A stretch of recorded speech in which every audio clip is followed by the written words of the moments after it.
Hey everybody, welcome to this week's episode of Pensado's Place. It is great to be with you. The future of the music business based on this week's guests are in fine hands. You're going to meet Take a Day Trip, who absolutely blew Dave and I away, and I think you will enjoy them just as well. Lots of stuff going on. It is the holiday season, and Sweetwater feels like Santa. You can enter this month, meaning the month of November, for an opportunity to win a prize every single day of December.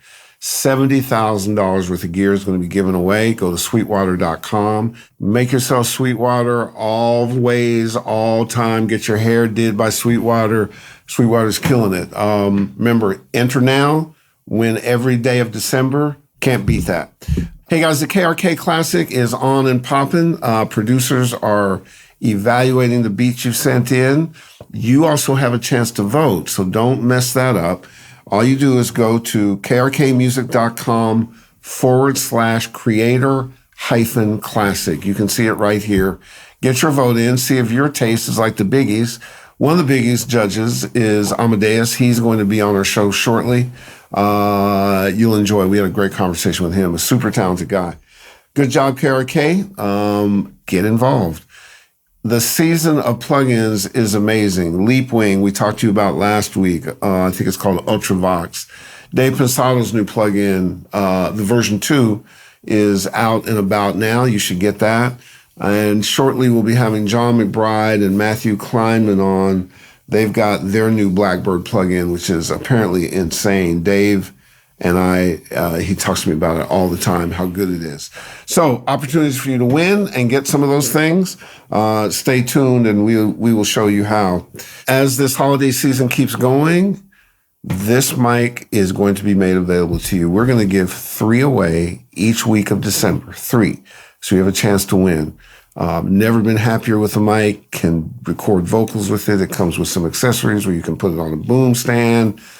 Great for podcasting, right kind of price, and that AKG quality is absolutely incredible. So the contest starts on the 29th, and then each week we will be announcing 3 winners. You'll see the URL next week. All we're going to need is your name, your email, where you're from. Make it simple.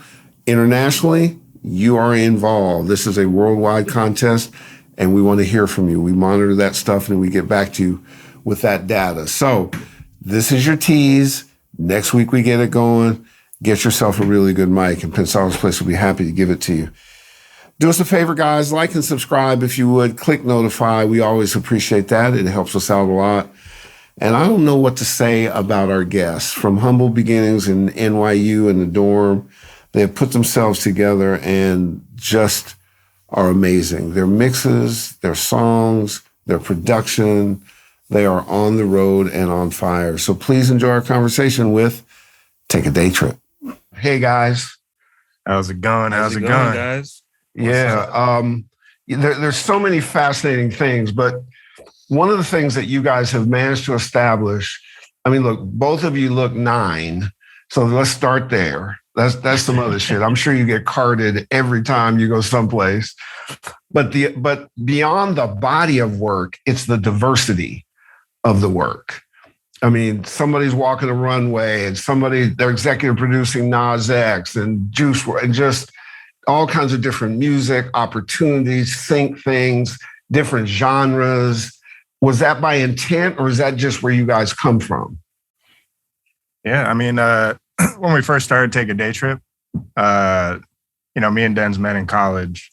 And I want to say by our sophomore year, we went on this trip to Miami, and like after that trip to Miami, we kind of realized all these things that we were doing differently based on being in a different city and like experiencing that city. Mm-hmm. And pretty much after that trip, like me, Denzel, and one of our managers, John Tanners, who's still one of our managers today, all sat down and we were just thinking about names, and we wrote down Day Trip, and we ended up picking Take a Day Trip to constantly remind ourselves we wanted music to take us around the world, essentially like live through the experiences in all these places, and all those experiences, end up inspiring like the music that we create. Yeah. So like David was saying, we went to the Clive Davis Institute at NYU. Yeah. So Daytrip was really like our class project. This was like our thesis, senior year project that we had been working on like a couple years before, but we knew like, senior year, we're going to have to put this all together. So we made like a plan that was like a 15-year plan almost, or what's like looking like it is a 15-year plan. But, we just set out all these different things that we were inspired by and like what we wanted to accomplish. And, it was like basically like a book of like everything that we wanted to really like, accomplish in life. And, through the lens of, us working together on music, and, just kind of carried over until after we graduated. And now looking back on all those plans we made, it's like, we're not even halfway there. So like all the different things that we're doing is like little pieces of things that we kind of, planned early on. But, looking back, it's like, wow, we actually like stuck to that plan. Mm-hmm. And just really quickly to our audience, let me just say this to you. I'm certain Dave, our team, we get asked a million times about how do I build my brand? You just heard a case study of how you do it. And not only that, why you take it seriously. All those people who dismiss it, act like it's nothing, are living in the 90s. That is how you do it. You sit down, you strategize, you look for vision, and then you execute and you adjust along the way. You don't just get likes and followers and all of a sudden it magically happens. No, that's how you do it. You warm my heart with that story. Thank you very much. Dave. Guys, one of many things that I want to ask you about today, so many things that you guys do uniquely. You intentionally listen and study different genres, and then when you go to create, it comes forth to in your subconscious, and then eventually that comes out some speakers. And two things. Can you tell me a couple of your favorite genres that you try to go to? I know the 80s are something you like to do, and then also teach me a little bit more about it, because I do the same thing. I put, when I get stumped, I go to the EDM world and find something, a backwards this or forward that or something like this. And so, yeah, I feel like our music education, a lot of it started within hip hop. So the base of our production is really centered in hip hop, from drums to really the bass sounds that we're using, from 808s to even just Mike Dean, like Moog sounds and things like that. I'd say that's like the base of our production, right? And then I think what we first connected on when we got to college and like really dove in together was like French house, like French electro house and Justice and Daft Punk and all that stuff. Mm-hmm. And it was interesting to us because it's like, these guys are really just producers, but they're letting, their music guide their whole career. They're not really waiting on artists and letting that be the guide, but, their aesthetic is guiding everything. And, just their choice of sounds and the way that even that itself is a blend of different genres. But yeah, the way that was all put together, we really geeked out on Justice. And that was like, our initial biggest inspiration. And, through the years, that's always just been our thing, like finding what's this new subgenre in South Africa that's like popping up. That's a combination of these. Like, why do they take these elements and put it together? Like, why do people dance to this and not to this? Mm-hmm. And, we DJ'd a lot, through college, and we still DJ every now and then. But, that was like a big thing that we did, just finding like, oh, there's this new Brazilian dance genre, this, new to us, like funk Ostensal. Like, why do people dance like that to this? Like every time we play it, even in, One Oak in New York, it goes great. Why is that? And then try to like, divide the pieces inside of it to say, or to, really think about like what in this is making people do that. And then taking those things and saying like, okay, well, we have these little elements and then these elements from this other genre that make people do, what makes people go into a mosh pit and like jump off tables, right? Like what elements do that in these genres, and then like, put these things together and make it like intentional. Like we want people to dance and jump off tables. Right. So, like, how do we do that? Yeah. What's fascinating is you approach production from an artist perspective. And as it hits you as artists, you then have the ability to have it come back through as production, even on other people, but as part of the Take a Daytrip sound. Am I close? Yeah, I mean, when we first started producing together, like it was during the time where like trap EDM was like a really big thing. And I want to say this was like April 2014 is when we put out our first song called Flight 43. And it's just like a very, like big sounding electronic, instrumental song. Yeah, instrumental song. Love it. And that was like initially like our first path. We're like, we want to, be releasing these songs every single month.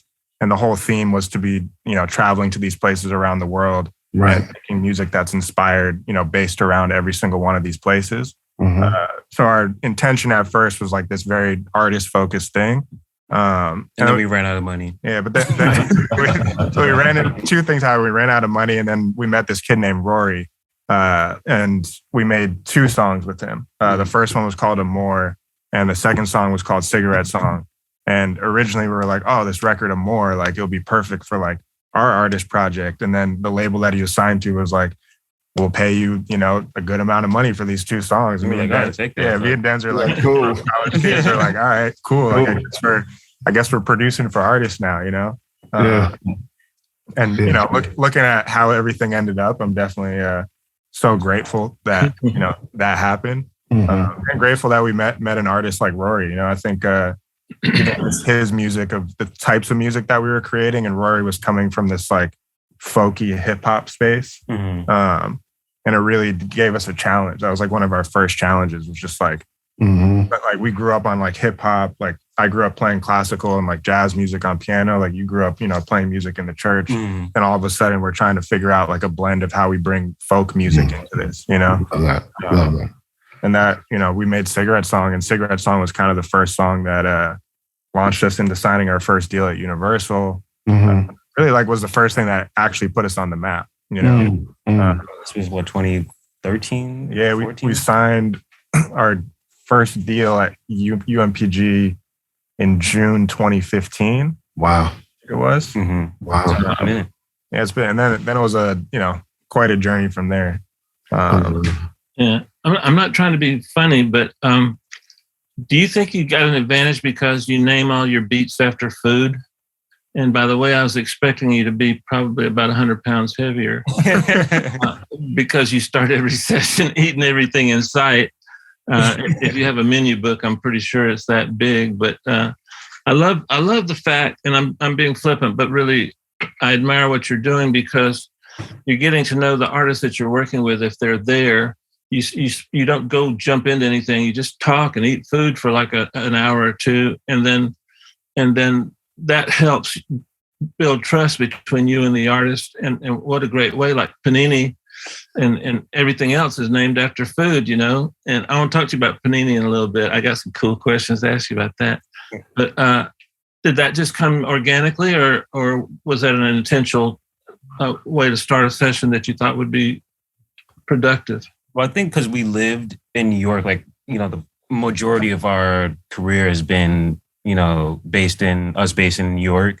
We had a studio in Soho that was like basically a storage closet in a basement that we put speakers in, but at our home base. So, like we didn't have money for Postmates and to get like food delivered, but we lived in New York. So that was just like a natural part of our life. Really, it's just like, okay, before the session, we're going to go get a breakfast. And then in the middle of the session, we're going to pause and then go walk to get pizza. So that just became like a natural part of how we worked in our process. And then when we look back, we're like, oh, those times that we did that, that's when we really, I feel like for artists who are doing the LA circuit and we're the only producers in New York and they come out there for press, and then, we're the only, people in town really.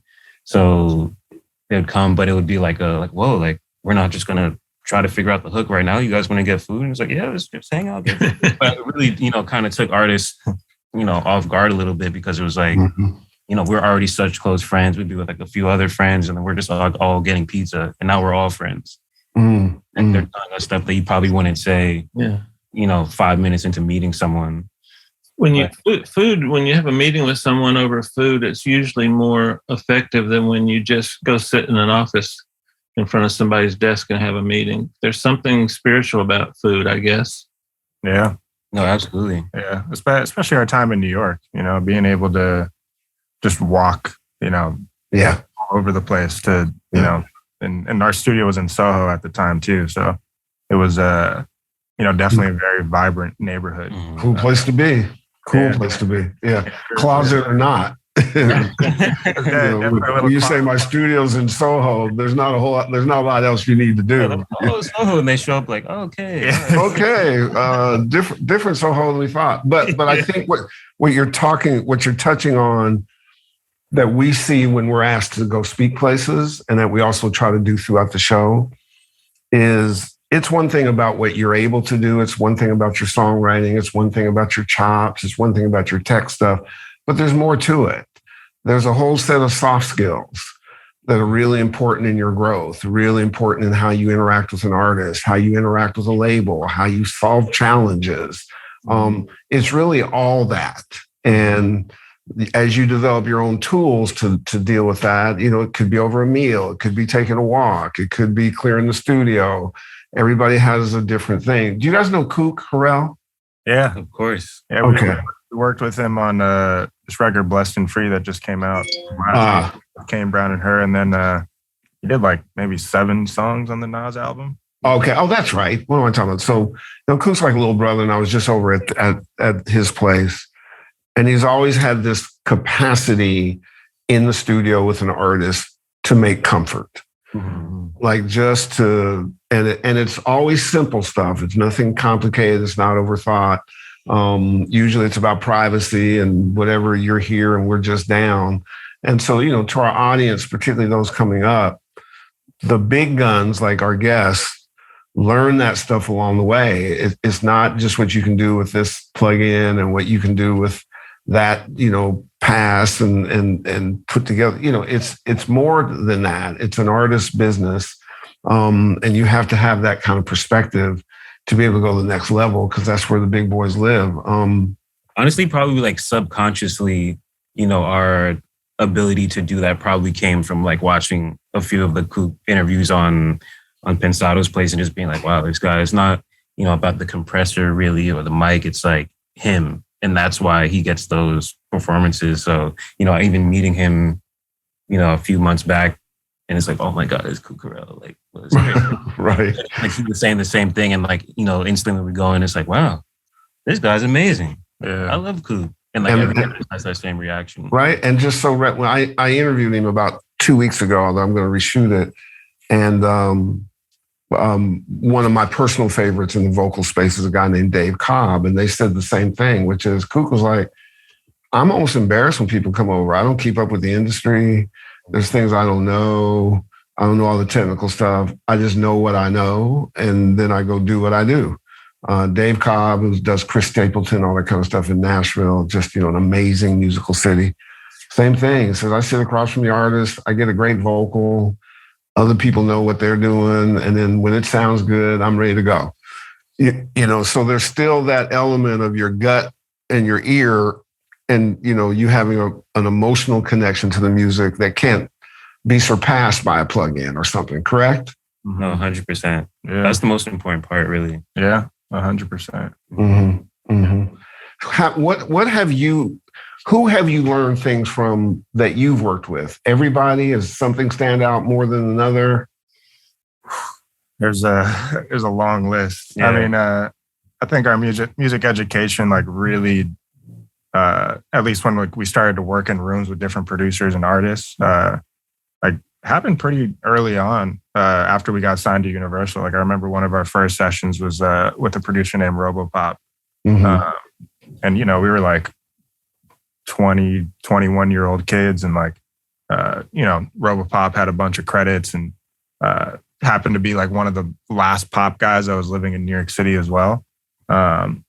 And just like the opportunity to hop in with him and just see how he works. Yeah. See, like just, and he was just teaching us stuff, And then after that, I think like, yeah, some of the earlier producer sessions that we did that like, no songs came out of. Mm-hmm. And it was like, from a, file standpoint, completely unproductive, but from a life standpoint, like life changing. Yeah. I would say like Rick Knowles, we worked with pretty early on. Mm-hmm. And Michael Angelico's. Yeah, Michael Angelico's. Mm-hmm. I think just like seeing, really that same thing. It's like, it's not really about what you use. It's not about the mics or the guitars or the synths or anything or what computer you're using. It's like their approach to music is what does everything. And like Rick Knowles' writing process, he's done like Dido, Madonna, Lana Del Rey. Like, and, we're like on paper the opposite, like rap producers, and the perception of it is like very different from like what he does as a producer. Right. But I think Rick was the first person that made us realize that we need to establish some type of format around, writing songs with songwriters and artists, and he just had like a formula down to a T. He'd grab a guitar, he'd grab a piano. Sometimes he'd be like playing on the piano, he'd be like, all right, maybe this is the wrong instrument. I'm going to switch it to guitar, and pick a few chords out, write an A and B section on the spot, and, just do melodies with the artist. And as the artist goes here, he's going to support that, chord wise, and being, skilled enough to do that, on the spot is like one threshold. And then, being able to do it and then inspire songwriting is like, the next thing. So when we saw that, we were like, all right, that's what we have to do. And like, even to this day, that's pretty much how we write songs, with everyone. Yeah. Yeah. Like the whole Nas album, for the most part, Lil Nas X album was just us like jamming the whole time. We like hand him, this microphone right here. And, he'd sit down on the couch or like a beanbag or something like that. And me, Denzel, and like whoever else was in the room, just hop on keyboards, guitar, bass, like whatever it may be. And just, we start with a little starter idea, loop it out like 100 times. And we'd all just jam together, And there'd be times where like we're playing melodies and like Nas will sing it back, or Nas will sing a melody and like we'll play it back, and it's just an ongoing flow of just ideas, like just constantly going, I'd say, like we learned a lot from Rick. I think Michael Angelico's, like, he taught us a lot of technical things. I remember one of the first things he said to us when we played him a bunch of records, he was like, all your songs are just filled with mud. Like all the reverb filled with mud. He's like, take out the reverb. Is it still hot? And we're like, oh yeah, it's not. Like maybe that was just like a Band-Aid to like put over things that weren't, really shaped the right way. That out. And like, we weren't using reverb for years. It was like, all right, Michael Angelico's from Passion Pit doesn't want us to use reverb. We're not using it. So then we just like have to really shape every sound with like different things. But I think that was like a good exercise over those few years to really dive in on sound design and really getting things right. Yeah, and it was like different ways to recreate reverb, like through delays, and then releases and stuff like that. Yeah. And nowadays we do use reverb. It's just, I think our attention to it is a little different, whereas before we just kind of throw it on and forget about it. But now we're like, all right, let's like cut out all the low end out of this reverb, so we're not getting all that mud on the bottom. Or like think about how we're balancing, these two instruments, and maybe we only put reverb on one, or if we're putting on both, how do we blend them together? Exactly. Right. I'm a mix engineer, but I watch a lot of writers talk about how they write, and it improves my mixing. And one of my favorites I can recommend is Ryan Tedder. He's as good as it gets, and he's got some good videos out there. And then and the writer is that blog. That's probably the best place to go. Everybody that you like is gone. Are you familiar with it, guys? Absolutely. Yeah. Huh? Ryan Tedder is amazing, and like the Writer Is podcast is like amazing. Just hearing the stories. Yeah. I learned a lot about how to mix from those two sources. It's it's a making music is a team sport. It's not a one person here, one person there. It's like everybody's got to interact and dovetail with the next part of the process. Yeah, absolutely. Yeah. So you're here. One of the things that we've known over time is that success brings its own set of challenges. Everybody wants to get there, but they don't understand that when you get there, it's coming at you, man. It's incoming all day, 24/7. And sometimes what I've seen, I'm curious how you guys handle it. Sometimes you have to have your team slow down the process, block off stuff so that you can stay true to your creativity and make sure things are being handled, but not getting in the way. Have you found that because you're not only humming, you're still 11. So by the time you get to 20, it's going to be sick. So for all the people who want to get to where you guys go, it's important that they understand that it almost can get more complicated the harder you get, and that your challenge is to be able to get to your source, which is you guys, and make sure the brand standard and the songs and all that kind of stuff don't fall apart because of the pressure. Am I accurate, and how are you handling it? Yeah, absolutely. I think, the biggest thing for us is that there's two of us. Like, that's like the first, line of defense. It's like, we always have a check and balance between the two of us musically and just in life, Yeah. And that's like a huge part. And I think, it's like the people that we keep around, like, obviously it gets like very intense, like in like executive producing, like pop album, and like, all the people that are involved, like, that are, part of it. It's definitely a lot to handle, but I think, having the right team and the right people around, and, making sure that, it's like we're surrounded by our friends every day. So, it really helps just psychologically to, as you're saying, like, focus in on the source. Mm-hmm. Yeah. And, those friends that we have around us too are, a lot of them are also, producers, songwriters, photographers, videographers. So everyone is, still within this creative bubble. Yeah. And that bubble's been something that's been going on for like the last couple of years, And it's, it's like a great feeling, like no matter like where our accolades are, from day to day, week to week, being able to just come down and like still be with the same group of friends and like still talking about ideas, still sharing things that we're excited about and all those things, and that's like at the core of just being like, all right, like these are my homies and like this keeps me human, I think for us, it was really interesting and just, we've had success before, but we haven't had this level of success, and this level of success is happening, coming out of a pandemic. Yeah.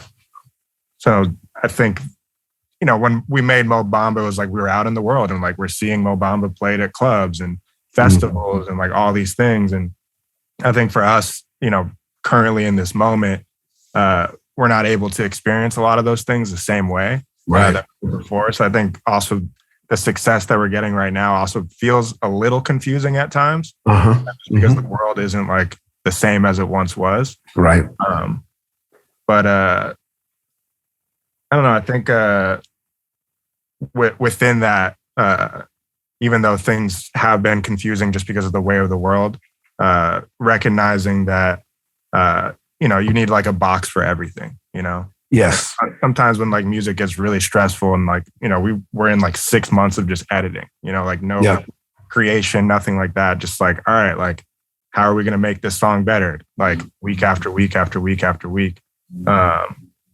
And that kind of stuff gets really taxing. So I think it's really important for us to like find a balance within our own lives of just like, we take weekends off, like we spend time with our girlfriends, like we'll go off and like do other things, and like finding a box for happiness in other places sometimes so you can bring that happiness to work every single day. Brilliant audience. Wow. Pay attention to what they just said. Health, your mental health is important. There were years when we did Pensado's Place where nobody would talk about it.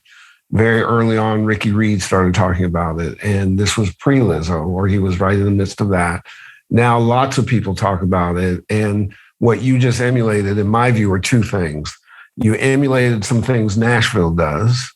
You take weekends off. Nashville stops at 6 sometimes, because your life being fulfilled is as important as your creativity, and they feed each other. All those people who think it's working around the clock are doing a lesser level of work just because they're not understanding it. Two, success is not linear.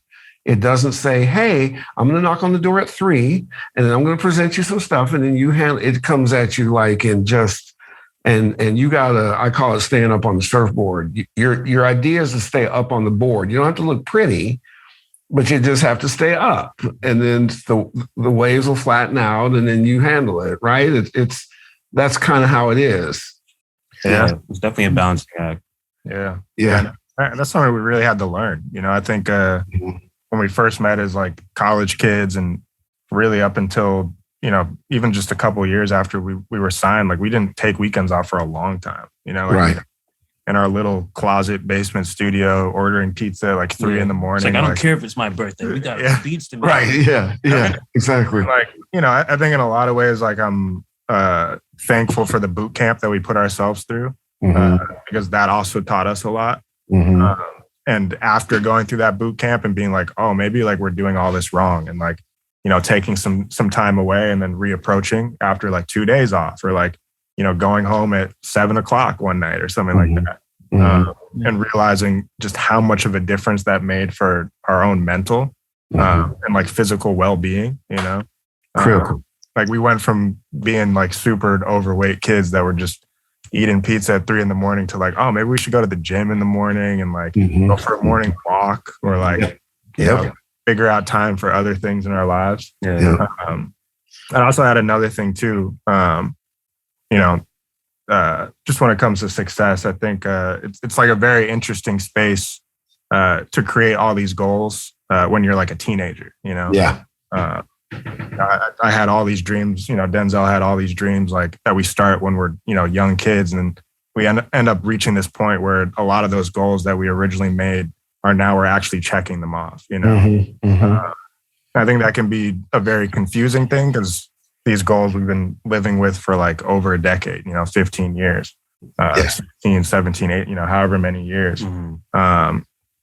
And, that's why I'm like, it's a blessing to be able to work with someone and also have like a group of friends that are just so supportive, where while we're checking off these goals, it's like we're able to come into this safe space and be like, all right, let's take a deep breath and like really think about what we want to do next, and just having the time to think and, plot and figure out what we want to do in life, especially for this next step of things.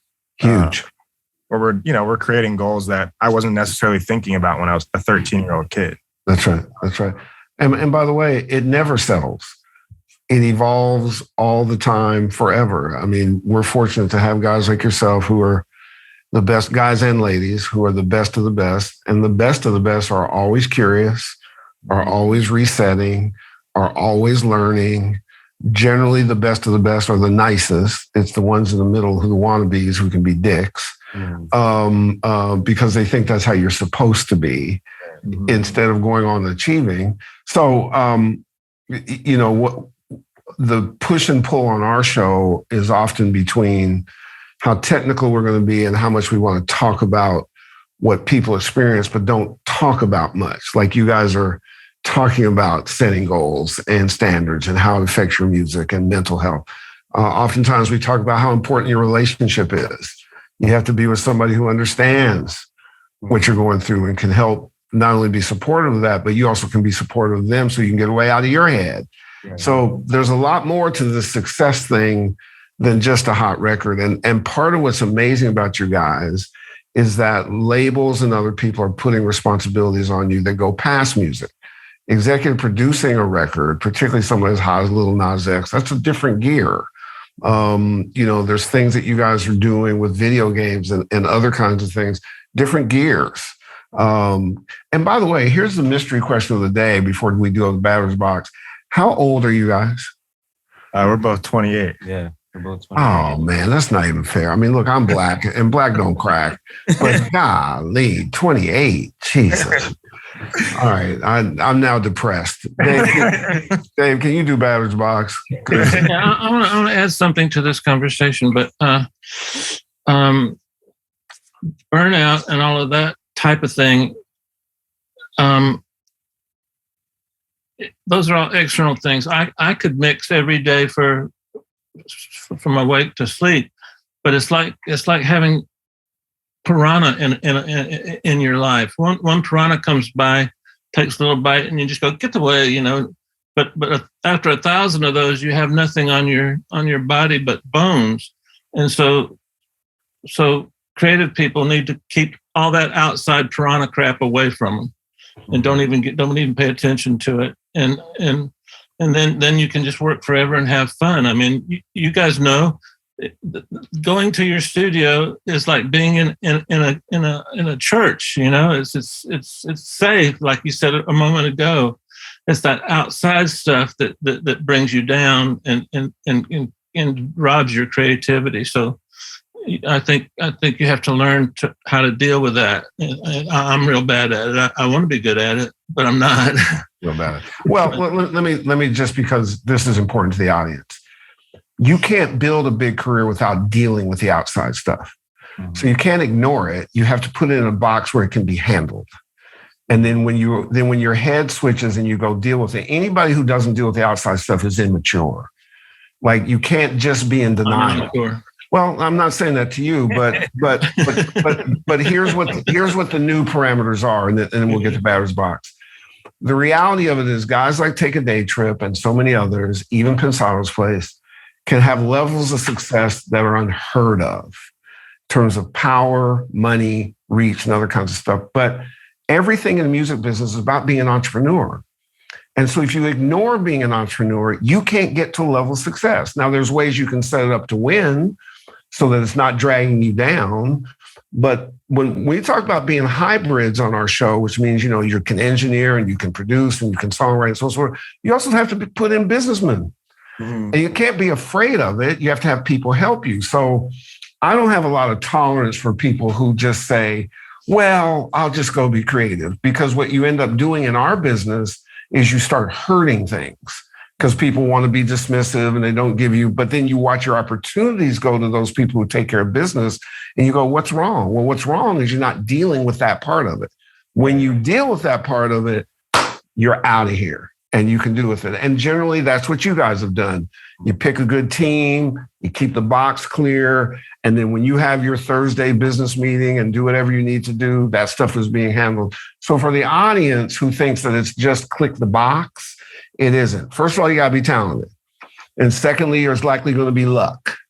But you got to be ready for when the luck happens. Mm-hmm. But when it happens, then become all that you need to be to manage that thing. This is going to take care of your families, take care of your children, give you opportunity. And lastly, it is a stunning privilege to be able to be a pop steward, to have people say, we trust you with the culture. Mm-hmm. And so you got to take that shit seriously, in my view. So that's the end of the Herb soliloquy. It's now time for batter's box. Dave, tee it up, because we got to wrap up. Okay, loops. Useful at times. Nice. Very, very useful at times. Nice. Okay. Grooves. Hip hop, main one.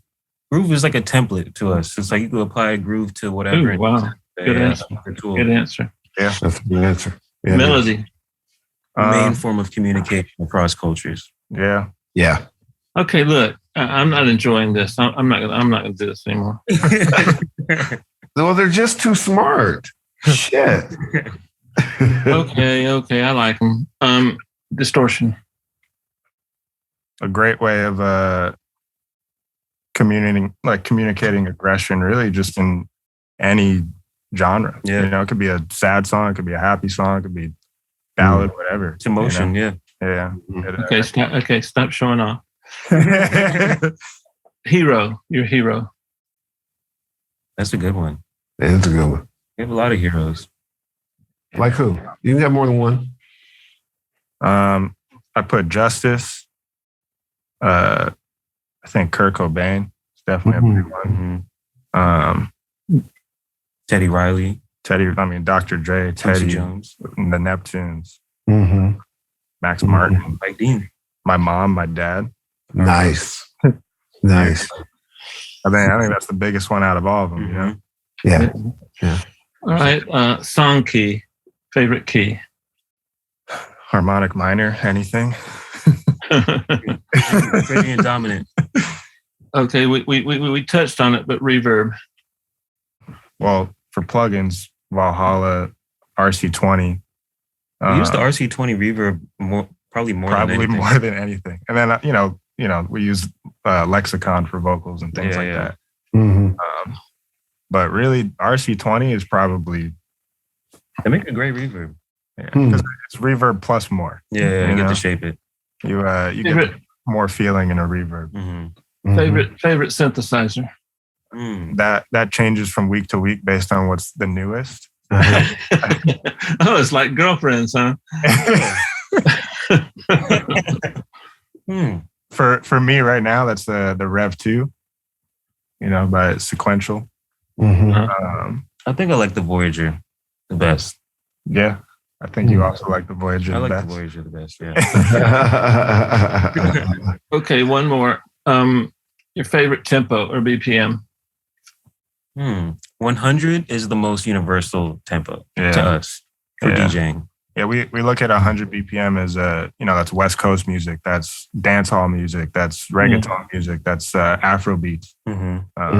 Everything but trap and drill, but yeah. Okay, Herb, I give up. And you probably should. I like these guys, and they clean my clock. So let's make a note not to have them on the show again. Yeah. And also, we're going to use Isotope to, when they were doing Heroes, we're going to take a sample of their voice, and then I'll mouth Pensado's place as one of the heroes, and it'll sound like it came from them. You notice that too? I mean, how disrespectful can you get? Pensado's place. Oh, there you go. We got. Dave, before you take us home, first of all, we every now and then we get markers about where the business is going, and we're lucky enough at this stage in our careers to have input and hopefully positive effect. And that's what most people tell us. But man, when you meet cats like yourselves and you think about what the future of the business is, literally, I will be grinning all day long. And you know what? I don't know which part it is I'm grinning the most about. Clearly, your vision is amazing. People don't have people A&R things without having that vision. The fact that they're putting fiscal responsibility on you on big projects. The songs are incredible. The intellect is incredible. So I want you to do me a favor and just kiss your parents, hug your family for absolutely birthing brilliance and genius, and know that we are fucking fans. Okay, not fans, fucking fans. I mean, it goes both ways. Like the stuff that you guys have done for just the culture and, the continuation of music education is, so important. Like there's definitely, so much of what we do is based on just watching your guys' interviews and seeing, because it's also just inspirational to see like, okay, this is where this person came from and like what they did. And, at times where it's like difficult, I just remember like walking around New York City, just like, playing Pensado's place, just the audio in my headphones and just being like, oh, wow, like Jason Joshua did it. Yeah. We can right. And I think that's why we try to do the show with the balance of, we can show you technical stuff, but oftentimes knowing that Jason Joshua went through this or such and such solved the problem that way, we think that that's really important because we're humans. We're not just robots. So I'm on bended knee, except I'm sitting down so it doesn't look like it.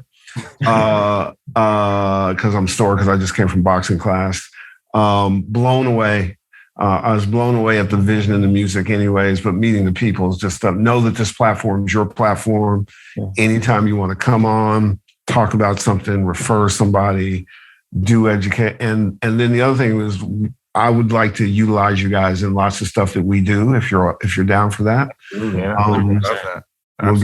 get the shop talk and the other stuff going. It is my absolute pleasure and honor to meet two bad motherfuckers, two bad ass cats, man. So I'm inspired. Dave, why don't you take us home? Okay, I'm gonna do a little different one. My take us home is going to be, you can put them back on the list of people we like. They said some nice things. So that's kind of cool. And then I'll add to that. It feels to me that this particular show had more information in it between Herb and David and Denzel that can help you get to the top a lot quicker and stay at the top. Getting to the top is easier than staying at the top.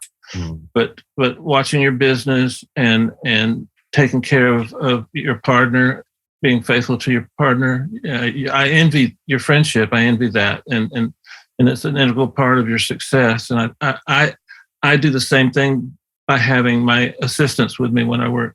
But guys at home, please go to the web, go to YouTube, and watch this episode a couple of times, and hopefully it'll sink in, and you can be at the top of these guys. We'll see you next week.